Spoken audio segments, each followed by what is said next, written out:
Merlin est en mauvaise posture. Meliodas et les autres arrivent in extremis pour la sauver. Les Seven Deadly Sins et Arthur joignent leurs forces, mais ils sont rapidement dépassés par la puissance phénoménale de Cat Parig. Alors, Arthur se souvient des paroles de Meliodas et s'éveille finalement au pouvoir du roi du chaos pour avaler tout entier Cat Parig. L'ultime bataille est terminée. La paix règne enfin sur Britannia.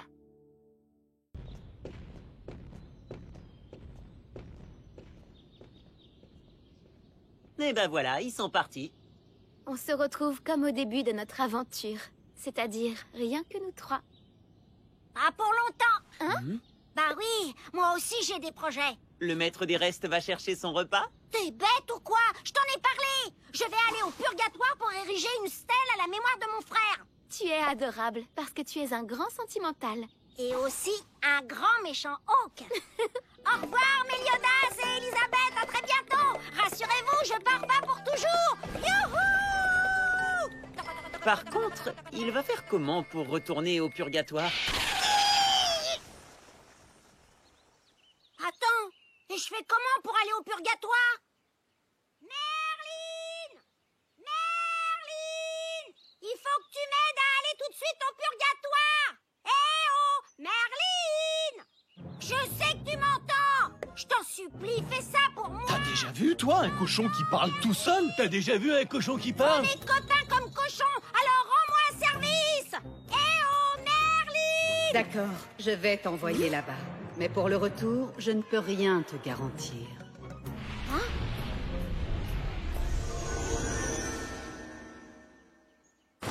T'as vu, il a disparu comme par enchantement. T'as déjà vu quelque chose disparaître comme par enchantement?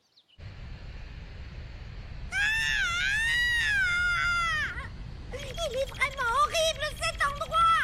Ouah, ça brûle, ça brûle! Rôti de porc chaudement! Aïe, aïe, aïe, aïe, aïe, aïe, aïe! Je suis frigorifiée, c'est ça? Comme un rôti de porc congelé! Allez, prends une grande inspiration.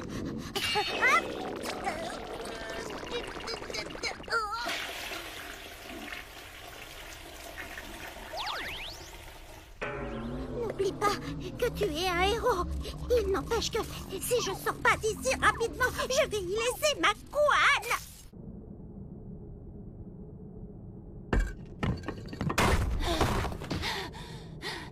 Ouf, j'ai enfin réussi à sortir.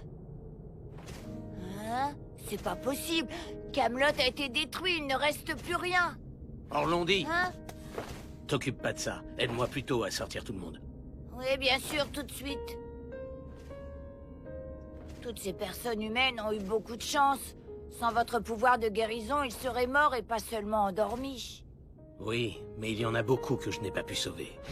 Ce n'est pas de votre faute, vous n'avez rien à vous reprocher. Je dois dire que vous m'intriguez. Vos cicatrices dans le dos, vous aviez des ailes avant.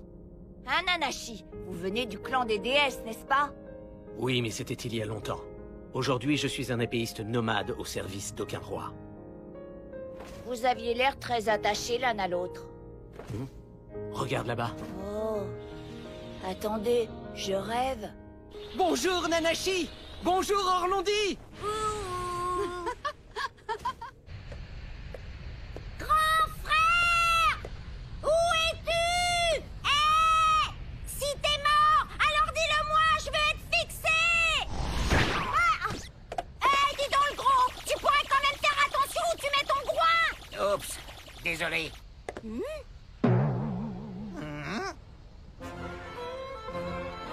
Il y a un magnifique sosie de moi au purgatoire. C'est étrange. Très belle silhouette, il est rond et dodu, bien comme il faut. Attends, me dis pas que c'est lui. Mais si, c'est toi! Mine! Mon petit frère, c'est bien toi! Mon frère? Mon frère! Mon petit frère Mine! Si tu savais, ça fait tellement longtemps que je t'en pas Frère! Grâce au ciel, tu es en vie!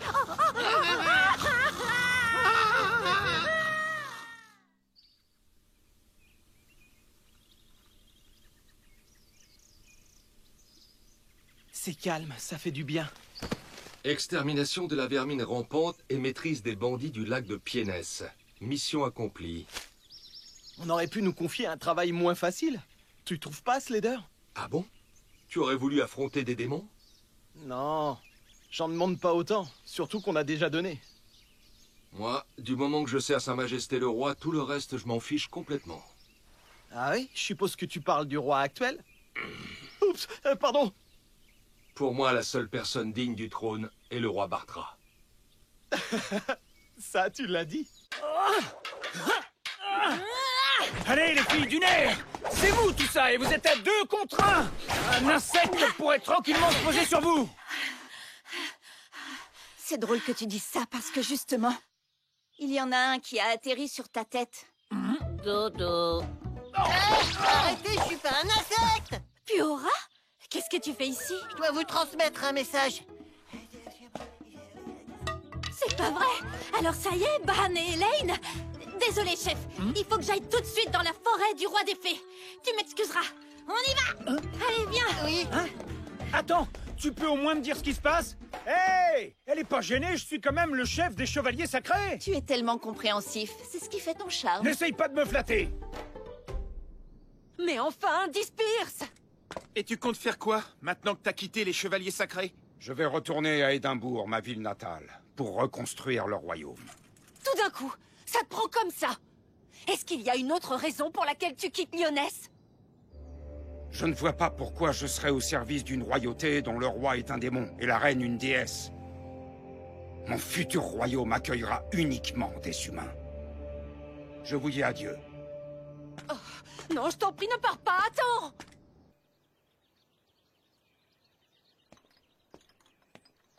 Et voilà, c'est la dernière caisse. Excellent travail. Je n'en attendais pas moins du plus grand escrimeur qui fait la fierté du royaume, et qui n'avait pas besoin de quitter sa fonction de grand chevalier sacré. Tu es bien placé pour me faire ce genre de réflexion. Je n'arrive pas à croire que tu vas ouvrir une pharmacie. Mais bon, je suppose que c'est comme ça. Au début, je voulais voyager pour découvrir le monde. Seulement, je suis très attaché à mon pays. Et à ses habitants aussi, bien sûr. Voilà pourquoi je veux les soigner. Un bel avenir semble promis à Lyonesse. Le roi et la reine sont jeunes, en bonne santé, et leur descendance qui prendra la relève est déjà assurée. Et nous avons aussi un maître épéiste qui pourra former les jeunes générations. Sans oublier Andy le pharmacien qui soignera les malades, même s'ils n'ont pas d'argent. Quoi? Allez, rentrons. Ah, talala! Le futur bébé va adorer son soldat, j'en suis sûr. Moi aussi, père. Vous n'en faites pas un peu trop? Allons, Véronica, ne gâche pas le plaisir d'un vieil homme, tu veux bien? Alors, mes jeunes gens, je suppose que vous avez déjà des projets. Votre Majesté, le destin nous ayant séparés pendant une longue période... Nous avons décidé de profiter l'un de l'autre pendant quelque temps. Bien sûr, je comprends. Bien, et vous deux? Oh! Eh bien, nous, on va roucouler comme de jeunes tourtereaux que nous sommes! Véronica! Parfait! Dans ce cas, je peux continuer à chercher les plus beaux jouets pour le futur enfant de ma fille. Vous perdez votre temps, puisque vous ne savez pas si ce sera un garçon ou une fille, et puis n'encombrez pas Ellie avec des jouets inutiles! Bien sûr que je connais le sexe de l'enfant. Hein? Grâce à ma capacité magique vision.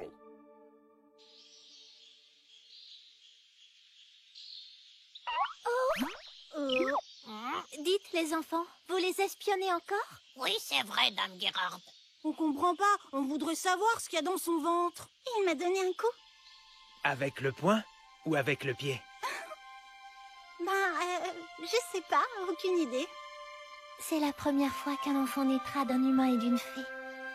Roux, mon ami, tu as vu comme le monde est devenu paisible?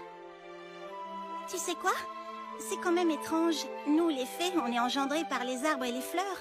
Et pourtant, ton enfant grandit à l'intérieur de mon ventre. Tiens, à ce propos, on va l'appeler comment? J'ai trouvé. C'est décidé. Je repense à la tête de Zeldris et de Gelda quand on leur a appris la nouvelle. Un démon et une déesse n'ont encore jamais donné naissance à un enfant. C'est sûr que pour eux, ça a été un véritable choc. En même temps, pour l'instant, je suis encore à moitié humaine. Ça va, Méliodas? Tu es toujours en train de chercher un prénom pour le bébé?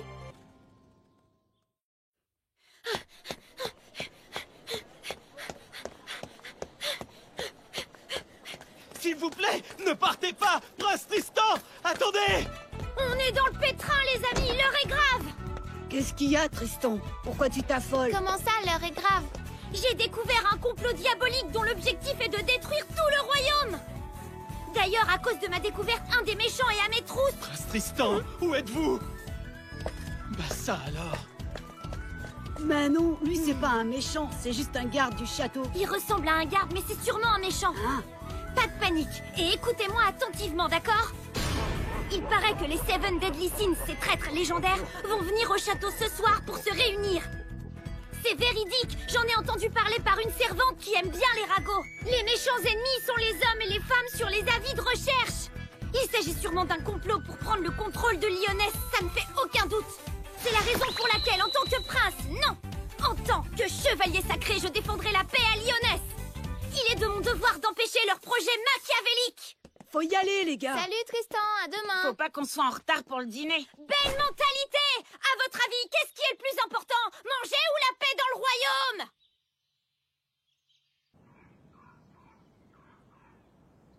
Bon, il va falloir que je me débrouille tout seul pour les capturer.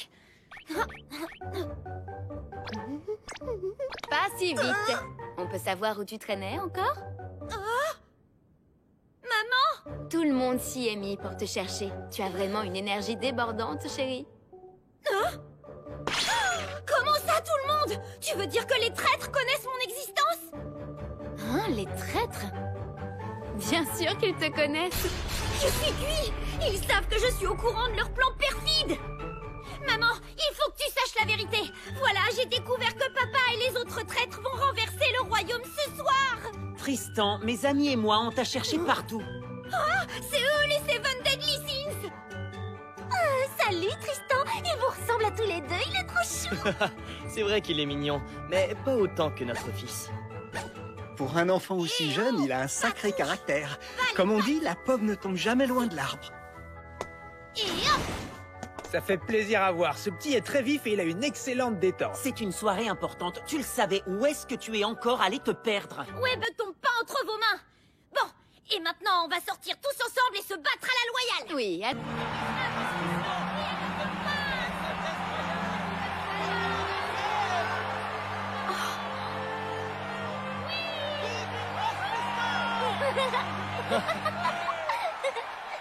Merci, merci à tous. C'est ton anniversaire aujourd'hui, Tristan. Tu as 10 ans. C'est la raison pour laquelle ton père a demandé à tout le monde d'être là. Tu comprends? Oui, maman, je comprends. Mais ça n'empêche pas que papa est quand même le chef des méchants. Regarde bien et réfléchis 2 secondes, mon grand. Si ton père était vraiment quelqu'un de méchant, tu crois que les gens lui témoigneraient autant d'admiration?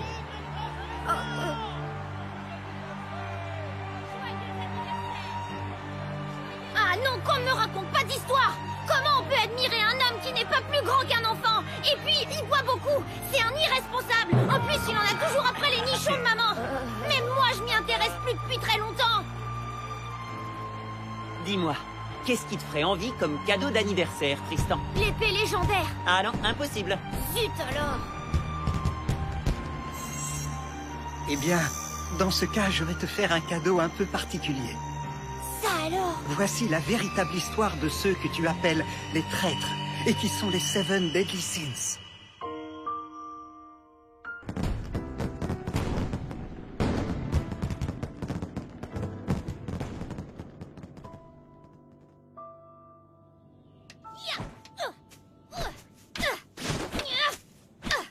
Quand je pense que tu me prenais pour le chef des méchants, je n'arrive toujours pas à le croire. C'est de ta faute, papa! Tu m'as jamais parlé de toi, j'ai rien fait de mal!